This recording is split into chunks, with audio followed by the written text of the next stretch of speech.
કરતા જાય ભારતમાં ઉપર બળાત્કાર કરતા જાય શબ્દો છે કે કોંગ્રેસ નેતાના।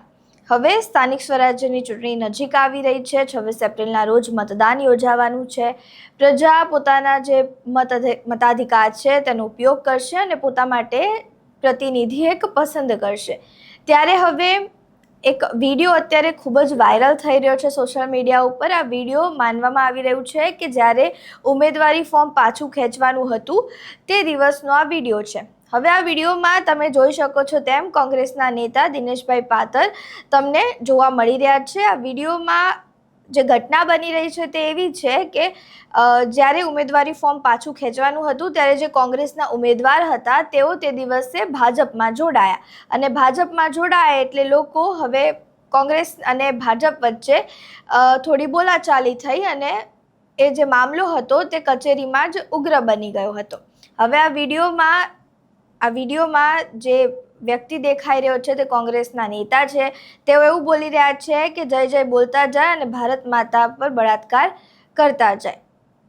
આ લોકોનું અને ભારત માતાનું શું લેવા દેવા છે? પહેલા આ વિડીયો જુઓ।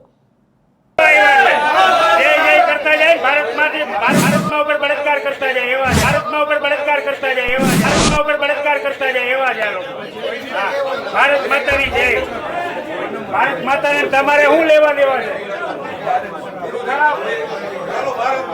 તમે આ વિડીયો જોયો। હવે આ વિડીયો અત્યારે સોશિયલ મીડિયા ઉપર વાયરલ થઈ રહ્યો છે અને આ જે મુદ્દો છે તેના ઉપર હવે ફરિયાદ નોંધાઈ છે। ભાજપના જે વોર્ડના એ નેતા છે, ભાજપના ઉમેદવાર છે, તેમના દ્વારા જે કોંગ્રેસના નેતા છે દિનેશભાઈ પાતર તેમના ઉપર ફરિયાદ નોંધવામાં આવી છે। કહેવામાં આવી રહ્યું છે કે તેમને ભારત માતાનું અપમાન કર્યું છે, તેમને અપશબ્દો બોલ્યા છે, તેના માટે અમુક કલમો હેઠળ તેમના ઉપર ગુનો નોંધવામાં આવે તેવું તેમના દ્વારા અરજી કરવામાં આવી છે અને ફરિયાદ નોંધાવવામાં આવી છે।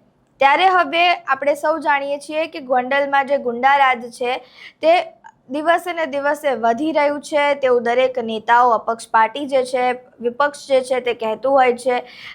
જ્યાં દિનેશભાઈ પાતર છે તેમના દ્વારા પણ ઘણા જે ગુંડારાજ છે ગોંડલમાં ચાલી રહ્યું છે તેના ઉપર સવાલો ઉઠાવવામાં આવ્યા છે, તેના ઉપર કામ કરવા માટે સરકારને પણ કહેવામાં આવ્યું છે, તેમના દ્વારા પણ જનતાને જે વાત છે તે કહેવામાં આવી છે। આપણે જાણીએ છીએ કે આમ આદમી પાર્ટીના નેતા જે છે જિગીશા પટેલ તે પણ ગોંડલના ગુંડારાજ વિશે વાત કરતા હોય છે। ત્યારે હવે અહીંયા જ્યારે આ ફરિયાદ નોંધાઈ છે, ગોંડલમાં જે ગુંડારાજ છે ચાલી રહ્યું છે, જે પણ કોઈ તેના વિરુદ્ધમાં પ્રશ્નો ઉઠાવે છે, તેના વિરુદ્ધમાં ફરિયાદ નોંધાવવામાં આવે છે અથવા તો તેના ઉપર હુમલો થઈ જાય છે।